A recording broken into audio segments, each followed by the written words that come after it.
Joining us now, Republican Senator Marco Rubio of Florida. Senator, thank you very much for being with us tonight. You did not endorse anybody in this race, but you did call for Newt Gingrich to pull down a radio ad that you thought was misleading.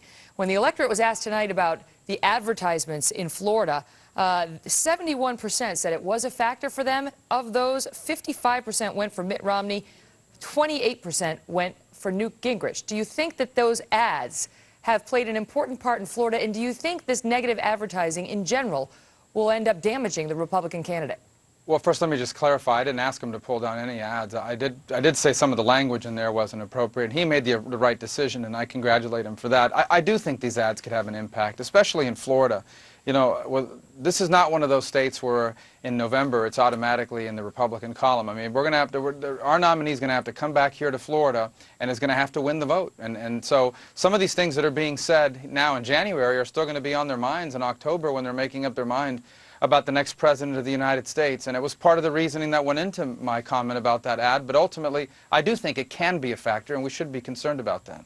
Senator Rubio, former Governor Palin has said that she would vote to continue this race moving on. And she said that's a good thing for the party, a good thing for the nominee eventually.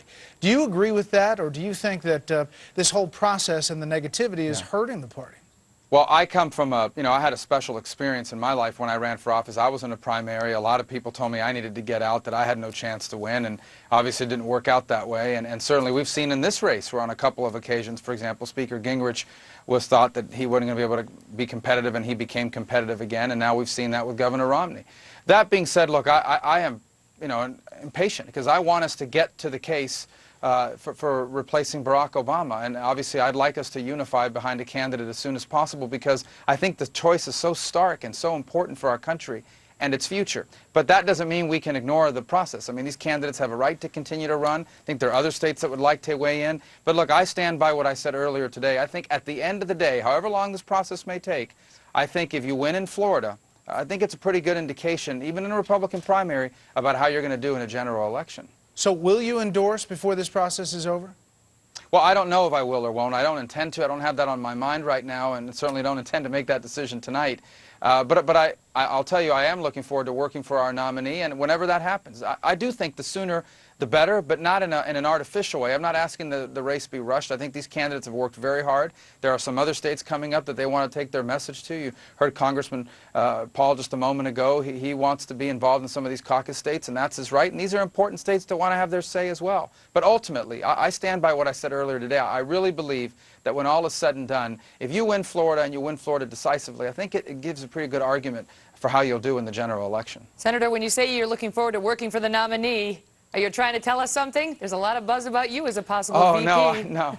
Yeah. No, look, I think all of us are going to work hard for the nominee, whatever they ask us to do, travel the country, give speeches in Florida. I mean, Florida's going to be a battleground state. We know that, and I know Florida well, having lived here almost all my life. So I look forward to getting out around Florida.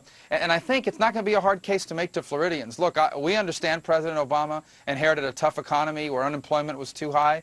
But since he took over, everything's gotten worse. He had 2 years where his party controlled both houses of Congress. He could have had anything he wanted. He got what he wanted, and it didn't work. In fact, it made things worse. Florida knows that as well as any state in the country. And I look forward to helping our nominee make that case in my home state. Thought you were going to make a little bit of news here. Senator Rubio, thank you so much for being here. Thank you, Senator. Thank you.